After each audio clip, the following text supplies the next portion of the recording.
बदतमीज। जब फेई हो ने सुना कि शियोंग मेइकी ने सचमुच अपने सम्राट को मूर्ख कहकर अपमानित करने की हिम्मत की है, तो उसका 10वें क्रम का दमनकारी वातावरण तुरंत मुक्त हो गया। शियोंग मेइकी एक पल के लिए स्तब्ध रह गई, यह महसूस करते हुए कि फेई हो 10वें क्रम की एक शीर्ष योद्धा थी, लेकिन डरने के बजाय वह ठंडी हंसी हंसी, क्या तुम यहाँ मुसीबत खड़ी करना चाहती हो? यह कहते हुए शियोंग मेइकी ने पूरी ताकत लगा दी और उसकी योद्धा आत्मा उसके पीछे हवा में प्रकट हुई। शियोंग मेइकी की योद्धा आत्मा वास्तव में एक तितली थी, लेकिन उसकी तितली आम तितली नहीं थी। उसके 8 पंख सुनहरे चांदी रंग के थे और उसके पूरे शरीर पर रंगों का एक प्रभामंडल छाया हुआ था। सप्तरंगी तितली, यह देव की उम्मीद से परे था। इंद्रधनुषी तितली एक दुर्लभ प्रकार की योद्धा आत्मा थी, हालांकि यह नवीन श्रेणी की योद्धा आत्मा थी, इसे औसत माना जाता था। इसी श्रेणी की योद्धा आत्माओं को आगे निम्न श्रेणियों में वर्गीकृत किया गया था: औसत, शीर्ष और सर्वोच्च। इसी समय चौक की अलग अलग दिशाओं से 3 आकृतियां तेज गति से देव के स्थान की ओर उड़ी और जल्द ही तीनों आकृतियां उनके सामने प्रकट हुईं। तीनों लोगों ने एक जैसे कपड़े पहने थे, कॉस्मिक स्टार अकादमी के शिक्षक की वर्दी पहने शियोंग मेइकी को। जाहिर है, नए आए लोग भी अकादमी के शिक्षक थे। उन तीनों में से एक के माथे पर एक सीधा चीरा लगा था जो तीसरी आंख जैसा लग रहा था, जिससे एक शैतानी आकर्षण पैदा हो रहा था। उस जगह पहुंचकर उसके माथे का चीरा हिल गया जब वह शियोंग मेइकी की ओर मुड़ा और पूछा, मेइकी, क्या हुआ? जैसे ही उसका सवाल खत्म हुआ, उसकी नजर फेई हो पर पड़ी। शियोंग मेइकी गुस्से से जल उठा और देव और फेई हो को घूरने लगा। सिर्फ एक सिफारिशी पत्र वाला घटिया छात्र जो मुसीबत खड़ी करने के लिए अपने परिवार की पृष्ठभूमि का सहारा ले रहा है। एक सिफारिशी पत्र वाला घटिया, परिवार के प्रभाव पर निर्भर, मुसीबत खड़ी कर रहा है। देव का चेहरा तुरंत ठंडा पड़ गया। शुरुआत में उसे यह महिला अप्रिय लगी, लेकिन अब यह पूरी तरह से नापसंदगी में बदल गई। भले ही देव अकादमी में सिफारिश पत्र लेकर दाखिला ले रहा था, मूल्यांकन के जरिए नहीं, यह अकादमी का मामला था। इस बदसूरत औरत को दखल देने का कोई अधिकार नहीं था, वह तो बस एक शिक्षिका थी। उस पर अपना असंतोष जाहिर करके इस औरत ने गलत शिकार चुन लिया।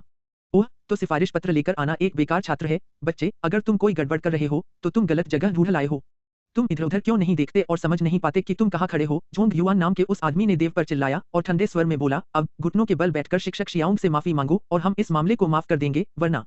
सिफारिश लेकर दाखिला लेने आने वालों की पृष्ठभूमि आमतौर पर मजबूत होती थी, इसलिए जोंग युआन की राय में उसे सिर्फ घुटनों के बल बैठकर माफी मांगने के लिए कहकर सजा देना ही काफी सहनशील और उदार था। वरना वह इस बच्चे की योग्यता रद्द कर देता और उसे भाग जाने को कहता।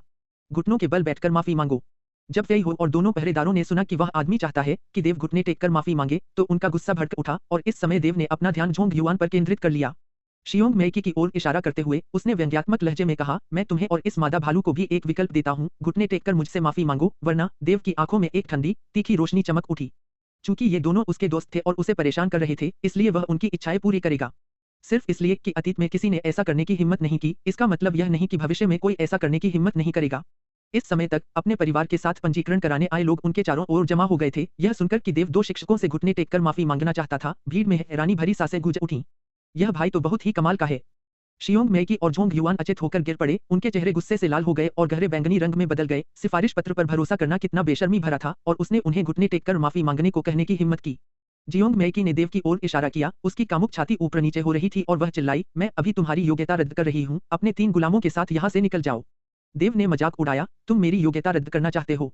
तुम्हारे जैसे एक साधारण शिक्षक को ऐसा करने का अधिकार नहीं है। देव ने जो कहा वह सच था। सिफारिश पत्र के जरिए पंजीकरण कराने वाले छात्रों का पंजीकरण रद्द करने का अधिकार सिर्फ प्रधानाचार्य को ही था। तुम जिंग मेइकी इतनी गुस्से में थी कि उसे समझ नहीं आ रहा था कि कैसे जवाब दे। अकादमी के नियमों के अनुसार केवल उपप्राचार्य और उससे ऊपर के पद पर बैठे व्यक्ति को ही देव जैसे विशेष प्रवेश छात्रों का प्रवेश रद्द करने का अधिकार था। उसने गुस्से में ये शब्द कहे थे और यह एक छोटी सी बात भूल गई थी। जोंग युआन ने हालांकि देव की बातों का विरोध करते हुए नाक सिकोड़ी और कहा, हालांकि हमें तुम्हारी योग्यता रद्द करने का अधिकार नहीं है, फिर भी हमें तुम्हारी अयोग्यता का प्रस्ताव रखने और उस पर जोर देने का अधिकार है। इसके अलावा तुमने अकादमी में परेशानी पैदा की है और हम शिक्षकों को तुम्हें हिरासत में लेकर अनुशासनात्मक कक्ष में सौंपने का अधिकार है। जोंग युआन के अपनी बात कहने के बाद जैसे ही जोंग युआन ने अपनी मार्शल स्पिरिट को मुक्त किया, उसके शरीर से एक तेज रोशनी निकली और उसकी मार्शल स्पिरिट एक पहाड़ थी, एक त्रिकोणीय काला पहाड़ जिसकी 3 आंखें थीं।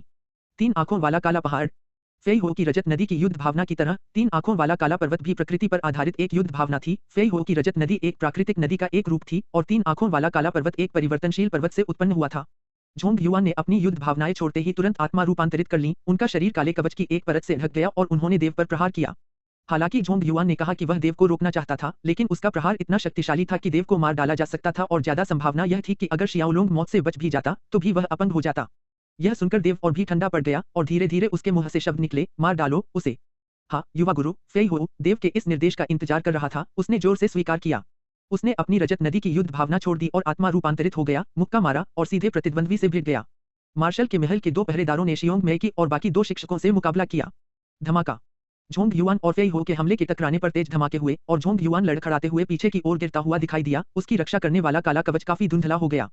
तुम 10वें क्रम के अंतिम योद्धा जोंग युआन फेई हो को देखकर दंग रह गया। इससे पहले फेई हो ने शुरुआती 10वें क्रम के योद्धाओं के माहौल का खुलासा किया था, जिससे जोंग युआन को लगा कि फेई हो कोई सामान्य 10वें क्रम का योद्धा है। उसने कभी सोचा भी नहीं होगा कि फेई हो 10वें क्रम का अंतिम योद्धा होगा। 10वें क्रम के अंतिम योद्धाओं में सिल्वर रिवर की मार्शल स्पिरिट वाला एक योद्धा। कॉस्मिक स्टार अकादमी में 10वें क्रम के कुछ योद्धा थे, लेकिन 10वें क्रम के अंतिम योद्धा दुर्लभ थे। और चूंकि वह तीसरे वर्ष का शिक्षक था, इसलिए वह केवल 10वें क्रम का मध्य योद्धा ही था। फेई हो ने जोंग युआन के चौंकने वाले भाव की परवाह नहीं की। जब उसने जोंग युआन को पहले मुक्के से रोक दिया, तो पलक झपकते ही फेई हो उसके सामने प्रकट हो गया और फिर से वार किया, दिल तोड़ने वाली मुट्ठी। एक बड़ी मुट्ठी का निशान दूर तक फैल गया और उस बल से जगह फट गई। डर से भरा चेहरा जोंग युआन ने दांत पीस लिए और उसकी आंखों में निर्दयता चमक उठी। उसके माथे का सीधा छेद अचानक खुल गया और एक काली उभरी हुई आंख दिखाई दी। यह जोंग युआन की युद्धप्रिय आत्मा की जन्मजात क्षमता थी। दिव्य आत्मा की आंख। जोंग युआन के माथे पर तीसरी आंख से एक गहरी काली रोशनी फूट पड़ी और वह काली रोशनी एक बड़ी काले रंग की आंख में बदल गई, जिससे एक गहरा भयानक माहौल बन गया, जिससे सभी अनायास ही कांप उठे। काली रोशनी से बनी काली आंख फेई हो की मुट्ठी से टकरा गई। धमाका। टक्कर में काली आंख से लगातार ध्वनियां निकल रही थीं जो हवा में फट गईं। टक्कर की तेज लहर ने जोंग युआन को हिलाकर पीछे धकेल दिया। फेई हो भी लड़खड़ाकर पीछे हट गया। उसका दिमाग एक ऐसी आवाज से गूंज रहा था जो गायब होने का नाम नहीं ले रही थी और उसकी नजरों से सब कुछ ओझल हो गया। सिर्फ एक विशाल काली आंख उसे घूर रही थी। जोंग युआन लड़खड़ाते हुए उसका ध्यान फेई हो पर था और जब उसने फेई हो की खोई हुई और भ्रमित आंखों को देखा, तो उसके चेहरे पर एक ठंडी व्यंग्यात्मक मुस्कान आ गई। यही उसकी युद्ध भावना की क्षमता का फायदा था। यह दुश्मन के शरीर पर चुपचाप असर डालने की क्षमता रखती थी, जिससे उनकी आंखें भ्रम देख पाती थीं। जोंग युआन की आंखों में एक क्रूर चमक उठी। बिना समय गवाए जोंग युआन अगले हमले की तैयारी में फेई हो पर झपटा। उसकी एक उंगली फेई हो की कनपटी पर निशाना साधे हुए थी। उंगलियों को भेदने वाली शैली। युद्ध क्यों जोंग युआन की उंगली के चारों ओर तेजी से घूम रही थी और जैसे जैसे वह फेई हो की कनपटी के पास पहुंच रही थी, उंगलियों के निशानों का एक भंवर बन रहा था। अचानक खोया हुआ और भ्रमित फेई हो तेजी से घूमा और एकाग्र हो गया। फेई हो की आंखों में एक तेज रोशनी टिमटिमा उठी। सिल्वर रिवर की योद्धा आत्माएं फेई हो के चारों ओर लिपट गईं और हर चक्कर के साथ सिल्वर रिवर का दायरा बढ़ता गया। दिव्य आत्मा की आंख। अब मेरी बारी है कि मैं तुम्हें अपनी योद्धा आत्मा की क्षमता दिखाऊं। फेई हो के चेहरे पर एक तिरस्कारपूर्ण व्यंग्य था, क्योंकि सिल्वर रिवर ने तेजी से अपनी ताकत 5 गुना बढ़ा ली थी और जोंग युआन के आने वाले हमले को छिन्न भिन्न कर दिया था। जोंग युआन चीखा और उसका शरीर 10 मीटर से भी ज्यादा दूर जाकर चौक पर गिर गया। जो छात्र उसे देखने के लिए जमा हुए थे, जोंग युआन को अपनी आंखों के सामने फेई हो से पराजित होते देख वे चारों दिशाओं में दूर भाग गए। वे सभी वहीं सहम गए और विशाल चौक में सन्नाटा छा गया। ली चेंग और ली लू का दिल यह दृश्य देखकर कांप उठा। ली चेंग देव के हाथ में सिफारिश पत्र देखकर हैरान रह गया। कहने की जरूरत नहीं कि यह सिफारिश पत्र हुआंग कबीले की जागीर के पुराने मुखिया का नहीं हो सकता था। पुराने जागीर के स्वामी की तो बात ही छोड़िए, कैंगलान काउंटी का सबसे शक्तिशाली व्यक्ति भी कॉस्मिक स्टार अकादमी के लिए सिफारिश पत्र नहीं पा सकता था। ली चेंग फेई हो की ताकत देखकर दंग रह गया, लेकिन उससे भी बड़ी बात यह थी कि देव ने वास्तव में फेई हो को कॉस्मिक स्टार अकादमी के एक शिक्षक को घायल करने का आदेश दिया था। आह, यह कॉस्मिक स्टार अकादमी है। देव का बैकअप क्या है? और देव के पास 9वें क्रम के 2 और योद्धा कब से हैं? ऐसा इसलिए था क्योंकि दोनों पहरेदारों ने अपनी सामान्य वर्दी की बजाय आम लोगों के कपड़े पहने थे। इसलिए किसी को पता नहीं चला कि दोनों मार्शल के महल से आए हैं। पास ही जियोंग मेकी, जो उन दोनों पहरेदारों से लड़ रहा था, ने जोंग युआन का दुख अंत देखा और दंग रह गया। 10 मीटर से भी ज्यादा दूर जोंग युआन कांपते हुए रेंगता हुआ ऊपर आया। उसकी आंखें डर से चौड़ी होकर फेई हो को घूर रही थीं। मार्शल स्पिरिट को मजबूत करना। मार्शल स्पिरिट को मजबूत करना जन्मजात क्षमताओं में सबसे मजबूत होता है और जोंग युआन को उम्मीद नहीं थी कि फेई हो की मार्शल स्पिरिट में यह खास हुनर होगा। और इसी दौरान दूर से लगभग 1 दर्जन आकृतियां तेजी से ऊपर आईं। उनके पीछे सीटी बज रही थी और उनकी आभा फूट रही थी, जिससे चौक पर मौजूद लोग दंग रह गए। देव ने मुड़कर देखा तो 1 दर्जन आकृतियां उड़ रही थीं और उसकी नजरें सिकुड़ गईं। कॉस्मिक स्टार अकादमी के विशेषज्ञ आखिरकार आ गए। देव का ध्यान उस सबसे प्रमुख व्यक्ति पर गया जिसकी आभा सबसे प्रबल थी, एक 60 साल का बूढ़ा। इस बूढ़े की आभा फेई हो से थोड़ी ज्यादा प्रबल थी, लेकिन हाउतियन से काफी कमजोर। वह 10वीं श्रेणी का एक योद्धा होना चाहिए जो शियांतियान तक पहुंचने के लिए तैयार हो। उपप्रधान उस व्यक्ति को आते देख जोंग युआन खुशी से चिल्लाया, लेकिन इसकी तुलना उस खुशी से नहीं की जा सकती जो शियोंग मेकी ने महसूस की थी जब उसने पुकारा, पिताजी, पिताजी। उपप्रधान वास्तव में उस मादा भालू का पिता था। देव थोड़ा चौंक गया और फी हो भी इस घटना से थोड़ा हैरान हुआ। इस समय तक सभी ने लड़ना बंद कर दिया था। दोनों रक्षक देव के पास पीछे हट गए। शियोंग चू और कॉस्मिक स्टार अकादमी के विशेषज्ञ वहां पहुंचे, चारों ओर देखा और बुरी तरह घायल जोंग युआन को देखा। भौंहे चढ़ाते हुए उसने पूछा, क्या हो रहा है? जोंग युआन ने अभी मुंह भी नहीं खोला था कि शियोंग मीकी आगे बढ़कर बोला, पिताजी, सिफारिश पत्र वाला यह कमीना अपने गार्डों को हमारी अकादमी में मुसीबत खड़ी करने के लिए ले आया है। ऐसे निकम्मे कमीने की आपको उसकी योग्यता जरूर रद्द करनी चाहिए। ओह, शियोंग चू देव की तरफ एक और नजर डालने से खुद को रोक नहीं पाया। कॉस्मिक स्टार अकादमी वहां 100 साल से भी ज्यादा समय से थी। यह पहली बार था जब किसी ने अकादमी में यहां मुसीबत खड़ी करने की हिम्मत की। उपप्राचार्य, सिर्फ उसकी पंजीकरण योग्यता रद्द करना उन्हें बहुत आसानी से छोड़ देना है। जोंग युआन ने फी हो को घृणा से देखते हुए बीच में ही टोक दिया। इस व्यक्ति ने अकादमी के शिक्षकों को घायल किया है, इसलिए इसका सिर काट देना चाहिए, वरना कोई भी आकर अकादमी में मुसीबत खड़ी कर सकता है। जोंग युआन के बोलने के बाद शियोंग मेकी ने उत्सुकता से कहा, बिल्कुल सही पिताजी, यह बेकार आदमी मौत का हकदार है। और सिर्फ वह ही नहीं, उसके पीछे के 3 पहरेदार भी। वह बस एक बेकार आदमी है जो अकादमी में दाखिले के लिए अपनी पारिवारिक पृष्ठभूमि पर निर्भर है। यह कहकर शियोंग मेकी ने देव की ओर इशारा करते हुए कहा, उन सभी को हिरासत में ले लिया जाना चाहिए, उनके परिवार के किसी बड़े को उन्हें लेने के लिए यहाँ आना चाहिए और हमारी अकादमी से सार्वजनिक रूप से माफी मांगनी चाहिए। यह सुनकर देव ने उपहास किया, लेकिन चुप रहा। वह देखना चाहता था कि मादा काली भालू शियोंग मेकी का पिता क्या करता है। शियोंग चू के चेहरे पर शांति बनी रही जब वह देव और उसके साथ मौजूद 3 लोगों को देख रहा था और अपनी बेटी और झोंग युआन की बात सुन रहा था। अंत में शियोंग चू ने अपनी बेटी से कहा, मुझे उसका सिफारिश पत्र लाओ। शियोंग मेकी थोड़ा हैरान हुई, लेकिन फिर भी उसने आज्ञाकारी होकर सिफारिश पत्र निकाला। शियोंग चू ने सिफारिश पत्र लिया और जब उसने पत्र के नीचे एक छोटा सा निशान देखा तो उसकी आंखें सिकुड़ गईं। इसमें कोई शक नहीं कि यह पत्र प्रधानाचार्य ने जारी किया था। नए छात्रों के हर बैच में सिर्फ 10 सिफारिश पत्र दिए जाते थे और उन सभी को वह शियोंग चू संभालते थे, लेकिन इस बार एक अपवाद था। प्रधानाचार्य, जो पहले ऐसे मामलों में कभी ध्यान नहीं देते थे, ने 2 दिन पहले उनसे एक पत्र मांगा था और इस नन्हे का सिफारिश पत्र प्रधानाचार्य ने खुद भेजा था। चूंकि प्रधानाचार्य ने पत्र जारी किया था, इसलिए उन्हें इस मामले को संभालने का अधिकार नहीं था। चूंकि यह कचरा प्रधानाचार्य के सिफारिश पत्र के साथ आया था, इसलिए वह इसे प्रधानाचार्य को ही सौंप सकते थे। शियोंग चू ने पत्र रख लिया और कुछ देर सोचने के बाद उसने देव से कहा, नन्हे, जब तक तुम और तुम्हारे तीनों पहरेदार माफी नहीं मांग लेते, मैं इस मामले को भूल जाऊंगा और इसे आगे नहीं बढ़ाऊंगा। भूल जाओ और आगे मत बढ़ाओ। वहां मौजूद सभी लोग इस पर यकीन नहीं कर पा रहे थे। कॉस्मिक स्टार अकादमी की एक शिक्षिका घायल हो गई थी, फिर भी सिर्फ माफी मांगने से मामला सुलझ गया। पापा, आप। जियोंग मेकी इतनी घबराई हुई थी कि उसने ये शब्द बोल ही दिए, लेकिन इससे पहले कि वह कुछ और कह पाती, जियोंग चू ने उसकी तरफ हाथ हिलाते हुए कहा, बस अब और मत कहो। जियोंग मेकी जो शब्द कहने ही वाली थी, वह उसके गले में ही अटक गए और अब इस मामले में कुछ कहने को बचा नहीं था, इसलिए वह बस देव को घूरती रही। सबको लगा कि देव सार्वजनिक रूप से माफी मांग लेगा, लेकिन उसने कहा, हमें माफी क्यों मांगनी चाहिए? मैं चाहता हूं कि वे मुझसे माफी मांगें। उसकी उंगली जियोंग मेकी की ओर इशारा कर रही थी। क्या? उसके शब्द पूरे चौक में गूंज उठे, जिससे देखने वाले हैरान रह गए और वे हैरानी से देव को देखने लगे। क्या यह बच्चा पागल हो सकता है? क्या उसे उपप्राचार्य द्वारा कहे गए शब्दों का मतलब समझ नहीं आया? तुमने क्या कहा? क्या तुम चाहते हो कि हम माफी मांगें? शियोंग मेकी गुस्से से लगभग फट ही गई। वह पहले से ही असंतुष्ट थी जब उसके पिता ने उनसे सिर्फ माफी मांगने के लिए कहा था, और दूसरा पक्ष अब भी पहले जैसा ही व्यवहार कर रहा था और चाहता था कि वे माफी मांग लें। पापा, आपने खुद ही देख लिया, इस कमीने को तो कॉस्मिक स्टार अकादमी भी पसंद नहीं। शियोंग मेकी ने लगभग चिल्लाते हुए शियोंग चू की ओर मुड़ते हुए कहा। शियोंग चू पूरे समय देव को देख रहा था, उसके चेहरे पर उदासी छाई हुई थी। प्रिंसिपल का सिफारिश पत्र पाने वाला यह कमीना बहुत ही नासमझ है, उसे समझ नहीं आ रहा कि कब पीछे हटना है। उसने बहुत उदारता दिखाई थी कि दूसरे पक्ष को सिर्फ माफी मांगकर मामला सुलझाने दिया, जिससे प्रिंसिपल का चेहरा शर्मसार हो गया। लेकिन इस लड़के को 1 इंच जगह मिलने के बाद भी एक पैर चाहिए था। देव मुस्कुराया और उसकी ठंडी नजरें शियोंग मेकी पर पड़ी। तुमने बार बार दोहराया है कि मैं बेकार हूं, कि हम मुसीबत खड़ी करने आए हैं। चूंकि यही हाल है, तो चौक का रिकॉर्डिंग ग्लोब निकालो। सबको दिखाओ कि हमने असल में कैसे मुसीबत खड़ी की। रिकॉर्डिंग ग्लोब एक उपकरण है जिसका इस्तेमाल छवियों का सर्वेक्षण और रिकॉर्डिंग करने के लिए किया जाता है, और कॉस्मिक स्टार अकादमी के नीचे इस तरह के विशाल चौक में चौक की परिधि के चारों ओर निश्चित रूप से कुछ ग्लोब रखे गए थे। शियोंग चू के चेहरे पर ठंडक छा गई। जाओ, चौक का रिकॉर्डिंग ग्लोब ले आओ। जी हाँ, उपप्राचार्य, एक शिक्षक ने सम्मानपूर्वक स्वीकार किया और जल्दी से चले गए। वह जल्द ही वापस लौट आए, उनके हाथ में क्रिस्टल बॉल जैसी कोई चीज थी। रिकॉर्डिंग ग्लोब बजाओ, शियोंग चू ने कहा। उसी शिक्षक ने युद्ध क्योई को बुलाया और उसे रिकॉर्डिंग ग्लोब में भेज दिया। कुछ ही क्षणों में चलती हुई छवियां हवा में प्रक्षेपित होने लगी और उन छवियों से जो पहले हुआ था वह स्पष्ट रूप से देखा जा सकता था। सबसे पहले इसमें शियोंग मेकी को देव की छात्र छात्राओं की प्लेट जमीन पर फेंकते हुए दिखाया गया। उसके बाद झोंग युआन 2 शिक्षकों के साथ दौड़कर वहां पहुंचा और आते ही देव को घुटनों के बल बैठकर माफी मांगने को कहा। इसके बाद झोंग युआन ने देव पर हमला किया और देव की रक्षा कर रही फी हो द्वारा घायल कर दिया गया।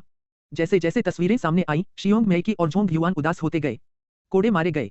जैसे ही सच्चाई उनकी आंखों के सामने खुली, छात्र और उनके परिवार वाले चारों तरफ से इकट्ठा हो गए और आपस में फुसफुसाने लगे। घटना की तस्वीरें बार बार आती देख शियोंग चू का उदास चेहरा धीरे धीरे उदास होता गया। जब रिप्ले खत्म हुआ तो देव ने व्यंग्य करते हुए कहा, हमने कोई उपद्रव नहीं किया, फिर भी आपने हम पर आरोप लगाया। वह तथाकथित शिक्षक मुझे मारना चाहता था और मेरे अंगरक्षक ने बचाव में जवाबी कार्रवाई की। क्या इसे उपद्रव करना कहते हैं? क्या मुझे यहाँ खड़े रहकर उपद्रव न करने के नाम पर उसे मुझे मारने देना चाहिए था? उसने झोंग युआन की ओर एक उंगली उठाते हुए पूछा। झोंग युआन इस मुद्दे से बचना चाहता था और उसे समझ नहीं आ रहा था कि कैसे जवाब दे, इसलिए उसकी शर्मिंदगी गुस्से और नफरत में बदल गई। देव का ध्यान शियोंग चू पर था जब उसने कहा, अब जब सब कुछ साफ हो गया है और रिकॉर्डिंग से साफ पता चल रहा है कि हमने यह सब शुरू नहीं किया है, तो हमें माफी क्यों मांगनी चाहिए? या आप कह रहे हैं कि हमें सिर्फ इसलिए माफी मांगनी चाहिए क्योंकि वे अकादमी के शिक्षक हैं? शियोंग चू चुप था। पिताजी, शियोंग मेकी अपनी हरकतों को सही ठहराना चाहती थी, लेकिन शियोंग चू ने उसे बीच में ही रोक दिया और चिल्लाया, अपनी जबान संभालो। शियोंग चू ने देव की ओर मुड़कर कहा, छोटे, यह कैसा रहेगा? इस साल के तुम्हारे रजिस्ट्रेशन और ट्यूशन फीस माफ कर दिए गए हैं और हम इस मामले को सुलझा हुआ मानेंगे। पंजीकरण और ट्यूशन फीस सब माफ। नए छात्र दंग रह गए, उनकी निगाहें देव की ओर उठ गईं। एक अकादमी के शिक्षक को घायल करना न सिर्फ ठीक था, बल्कि उसकी सारी फीस भी माफ कर दी गई थी। देव ने सीधे शियोंग चू को घूरते हुए धीरे से सिर हिलाया, फिर फी हो और दोनों पहरेदारों से कहा, चलो चलें। चारों अकादमी चौक से बाहर चले गए। देव की घटती हुई आकृति को देखकर वहां मौजूद हर व्यक्ति के चेहरे पर एक अलग भाव था। शियोंग चू ने एक शब्द भी नहीं कहा, उसकी आकृति एक चमक के साथ चौक से गायब हो गई। इस तरह भीड़ धीरे धीरे तितर-बितर हो गई। कॉस्मिक स्टार अकादमी के एक कक्ष में शियोंग चू बैठा था, उसके शरीर से तारों की हल्की रोशनी झिलमिला रही थी। विशाल कक्ष का माहौल घुटन भरा था, सांस लेना मुश्किल हो रहा था। शियोंग मेकी और जोंग युआन बहुत देर तक शियोंग चू के पीछे खड़े रहे, लेकिन उनकी हिम्मत नहीं हुई। उस बच्चे का सिफारिश पत्र प्रिंसिपल की तरफ से आया है। काफी देर तक चुप रहने के बाद शियोंग चू ने अचानक कहा। शियोंग मेकी और जोंग युआन चौंक गए, प्रिंसिपल द्वारा भेजा गया। यह ठीक है, तुम दोनों जा सकते हो, शियोंग चू फिर बोला। जब शियोंग मेकी कुछ कहना चाहती थी, तो जोंग युआन ने उसकी आस्तीन खींची, उसकी आंखों ने उसे मना किया। जोंग युआन ने मन ही मन सलाम किया, मुड़कर कमरे से बाहर चला गया। कॉस्मिक स्टार अकादमी से निकलते हुए देव मार्शल हवेली लौटने के बजाय तियानशुआन हवेली वापस चला गया। तियानशुआन हवेली पहुंचकर देव ने चारों ओर देखा। 2 दिनों की सफाई के बाद गलियारों में उगे खरपतवार और बेडरूम की धूल अब वहां नहीं थी। देव ने बीस्टमैन बोली को सभी 16 दासों को इकट्ठा करने का आदेश दिया और हवेली के मामलों के बारे में पूछताछ की। बाद में उसने बीस्टमैन बोली को हवेली को सजाने के लिए फर्नीचर और फूल खरीदने के लिए कुछ सोने के सिक्के दिए। देव का इरादा अकादमी शुरू होने के बाद यहाँ रहने और प्रशिक्षण लेने का था। तियानशुआन हवेली अकादमी के काफी करीब थी और अकादमी के शिष्यों को छात्रावास के बाहर रहने की इजाजत थी। हवेली के मामले निपटाकर देव, फेई हो और दोनों पहरेदारों के साथ मार्शल हवेली की ओर चल पड़ा। क्या कॉस्मिक स्टार अकादमी के शिक्षकों ने यंग मास्टर पर हमला करने की हिम्मत की? मार्शल हवेली लौटकर दोनों पहरेदारों ने आज अकादमी में जो कुछ हुआ था उसकी सूचना मार्शल हाउतियान को तुरंत दी। अपने अधीनस्थ की रिपोर्ट सुनकर मार्शल हाउतियान की भयंकर दहाड़ ने पूरे मार्शल हवेली को हिलाकर रख दिया। हाँ मार्शल, एक गार्ड ने आगे बढ़कर पुष्टि की। और उस महिला ने कहा था कि वह यंग मास्टर की पंजीकरण योग्यता रद्द करना चाहती है। यंग मास्टर की योग्यता रद्द? मार्शल हाउतियान का गुस्सा आसमान में गड्ढा खोदता हुआ सा लग रहा था। ठीक है मार्शल, उस महिला ने यंग मास्टर को हिरासत में लेने के लिए भी कहा था और इस हिस्से पर पहुंचकर गार्ड हिचकिचाया। और उसके बाद क्या? बोलो, मार्शल हाउतियान ने झट से कहा। हाँ मार्शल, उस महिला ने कहा था कि पहले यंग मास्टर को हिरासत में लो और फिर तुम्हें बुलाकर अकादमी से सार्वजनिक रूप से माफी मांगने से पहले उन्हें वापस ले आओ। गार्ड ने कांपती आवाज में जल्दी से सब कुछ बता दिया। उस समय जोंग मेकी ने कहा था कि देव को हिरासत में लो और उसके परिवार के बुजुर्गों को अकादमी से सार्वजनिक रूप से माफी मांगने के बाद उसे वापस लाने दो। लेकिन शियोंग मेकी को यह नहीं पता था कि देव का वरिष्ठ मार्शल हाउतियान था। क्या? मार्शल हाउतियान गुस्से से उठ खड़ा हुआ, उसकी पत्थर जैसी सख्त कुर्सी बिखरे हुए बारूद में बदल गई। और वह आदमी जनता को डराने के लिए सीनियर फी हो का सिर कलम करवाना चाहता था, दूसरे पहरेदार ने कहा। जनता को डराने के लिए छोटे भाई का सिर कलम कर दिया। मार्शल हाउतियान का गुस्सा इतना बढ़ गया कि वह गरजा, इस मार्शल का आदेश सुनाओ, 10 पैदल सेना ब्रिगेड कॉस्मिक स्टार अकादमी पर चढ़ाई करें। 10 पैदल सेना ब्रिगेड यानी 1 लाख सैनिक।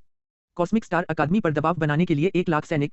यह देखकर दोनों पहरेदारों को गहरा सदमा लगा। तुम जल्दी क्यों नहीं चल रहे हो? उन दोनों को अभी भी कमरे में खड़े देखकर मार्शल हाउतियान जोर से चिल्लाया। हाँ मार्शल, दोनों पहरेदार घबराकर आदेश सुनाने के लिए बाहर दौड़े। आयरन क्लो कॉन्डोर। दोनों पहरेदारों के जाने के बाद मार्शल हाउतियन ने ऊपर आसमान की ओर जोर से पुकारा और मार्शल हवेली के ऊपर एक विशाल धूसर कॉन्डोर प्रकट हुआ और एक तेज तीखी चीख निकाली जो कई ली दूर तक गूंज उठी। हवेली के सभी पहरेदारों और नौकरों ने कॉन्डोर की आकृति की ओर देखा और उनके हाव भाव बदल गए। कुछ बड़ा होने वाला है। केवल गंभीर मामलों में ही मार्शल आयरन क्लो कॉन्डोर को बुलाते थे। मार्शल हवेली के सभी 8वें क्रम और उससे ऊपर के पहरेदार चौक पर इकट्ठा हो जाओ। तभी हवेली में सभी ने मार्शल हाउतियन की तेज आवाज सुनी। हाँ मार्शल। उसी क्षण हवेली के अलग अलग कोनों से छायाएं चमकी और गायब हो गईं। मार्शल हवेली के चौक पर इकट्ठा होने के लिए पूरी हवेली में युद्धपूर्व तनाव फैल गया। देव और फेई हो, जो अपने अपने आंगन में थे, ने भी हाउतियन की आवाज सुनी।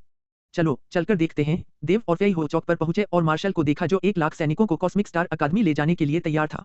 एक पल में देव समझ गया कि मार्शल हाउतियन क्या करने की योजना बना रहा है। रुको युवा गुरु। देव को चौक में देखकर मार्शल हाउतियन कॉन्डोर से कूद पड़े और सलामी दी। हाउतियन, मैं नहीं चाहता कि मामला और बिगड़े, देव ने एक पल सोचने के बाद कहा। देव और मार्शल हाउतियन दोनों के लिए अगर चीजें नियंत्रण से बाहर हो गईं तो यह अच्छी बात नहीं होगी। देव जानता था कि उसका सिफारिश पत्र कॉस्मिक स्टार अकादमी के प्रिंसिपल ने हाउतियन को दिया था, जिससे उनके अच्छे संबंध साबित होते हैं। अगर मार्शल हाउतियन इतनी बड़ी पैदल सेना लेकर अकादमी पहुंचते तो उनकी दोस्ती में जरूर कड़वाहट आ जाती और उस समय इस विवाद को सुलझाना और भी मुश्किल हो जाता। और वे शाही शहर में थे। इतना बड़ा आंदोलन मार्शल हाउतियन की प्रतिष्ठा को ठेस पहुंचाता। युवा गुरु। हाउतियन कुछ और कहना चाहता था, लेकिन देव ने सिर हिलाया और अपनी आवाज में अंतिम स्वर में जोर देकर कहा, यह मामला यहीं खत्म होता है। यह सच है वरिष्ठ भाई, चूंकि युवा गुरु ठीक हैं, इस मुद्दे को भूल जाइए, फेई हो ने समझाया। हाउतियन बिना कुछ बोले स्थिर खड़ा रहा, फिर उसने एक गहरी सांस ली और आखिरकार बोला, हाँ युवा गुरु। हाउतियन आज्ञा का पालन करता है। इसके बाद उसने दाहिना हाथ लहराकर इकट्ठे हुए पहरेदारों को तितर-बितर कर दिया और अपना मार्शल आदेश वापस ले लिया। थोड़ी देर बाद देव, फेई हो और हाउतियन मुख्य हॉल में बैठ गए। महाराज, आप असुर द्वार के महाराज हैं, लेकिन यहाँ लोटोंग साम्राज्य में आपको बार बार खतरे में डाला गया है। कृपया इस अधीनस्थ को इस पाप की सजा दीजिए। जब तीनों बैठ गए तो हाउतियन अचानक घुटनों के बल गिर पड़ा और ये शब्द कहे। देव ने जल्दी से हाउतियन की बाहें पकड़ लीं। हाउतियन, जल्दी से खड़े हो जाओ। महाराज से निवेदन है कि इस अधीनस्थ के अपराध की सजा दें। मार्शल हाउतियन जमीन पर घुटनों के बल बैठे रहे। देव ने फेई हो को असहाय नजरों से देखा और फेई हो ने आगे कहा, वरिष्ठ भाई, चूंकि महाराज ने आपको खड़े होने के लिए कहा है तो खड़े हो जाइए। आखिरकार दोष आपका नहीं है। मार्शल हाउतियन एक पल के लिए झिझके, फिर आखिरकार उठे, धन्यवाद महाराज। असुर द्वार के नियम बेहद सख्त थे, अगर ऐसा पहले हुआ होता, अगर देव उनके अधिकार क्षेत्र में घायल होता, तो सजा उसके लिए कोई भी भय से कांप उठता। हालांकि वह अपनी जान बचा सकता था, फिर भी उसकी युद्ध साधना नष्ट हो जाती। निःसंदेह देव को कोई चोट नहीं आई। हाउतियन को खड़ा देखकर देव ने पूछा, बुजुर्ग यू मिंग के बारे में कोई खबर? देव ने फी हो को यह कहते सुना कि उनके गुरु मोहे साम्राज्य के शाही शहर गए हैं, इसलिए उन्होंने मार्शल हाउतियन से यू मिंग की खबर ढूंढने का अनुरोध किया। महाराज को उत्तर देते हुए, गुरु के बारे में अभी तक कोई खबर नहीं है, अधीनस्थ को डर है कि गुरु पहले ही मोहे साम्राज्य के शाही शहर से जा चुके हैं, हाउतियन ने सम्मानपूर्वक उत्तर दिया। देव को थोड़ी निराशा हुई, फिर भी उसे इस परिणाम की उम्मीद थी। यू मिंग कुछ मामलों के लिए मोहे साम्राज्य गए थे, इसलिए 3 साल बाद, इतना समय बीत जाने के बाद उनके लिए वहां रहना मुश्किल था। उसके गुरु रेन वोकुआंग उसके लिए असुर द्वार मुख्यालय में कुछ छोड़ गए थे, और यह देव की असुर रणनीति साधना के लिए बहुत जरूरी था। इसलिए वह यू मिंग से पूछना चाहता था कि मुख्यालय कहाँ है। यह एक विशेषाधिकार प्राप्त जानकारी लग रही थी, क्योंकि मार्शल हाउतियान को भी वह स्थान नहीं पता था। कुछ देर बाद देव मुख्य हॉल से अपने आंगन में वापस गया। जैसे ही उसने आंगन में कदम रखा, एक छोटी सी आकृति उसकी बाहों में दौड़ती हुई आई। छोटे बच्चे, तुम पिछले कुछ दिनों से कहाँ भागे जा रहे थे? देव ने उस आकृति को टाले बिना हंसते हुए पूछा। बेशक यह छोटी सी आकृति वह छोटा बैंगनी बंदर था। पिछले कुछ दिनों से देव को उस छोटे बंदर की एक झलक भी नहीं दिखी थी।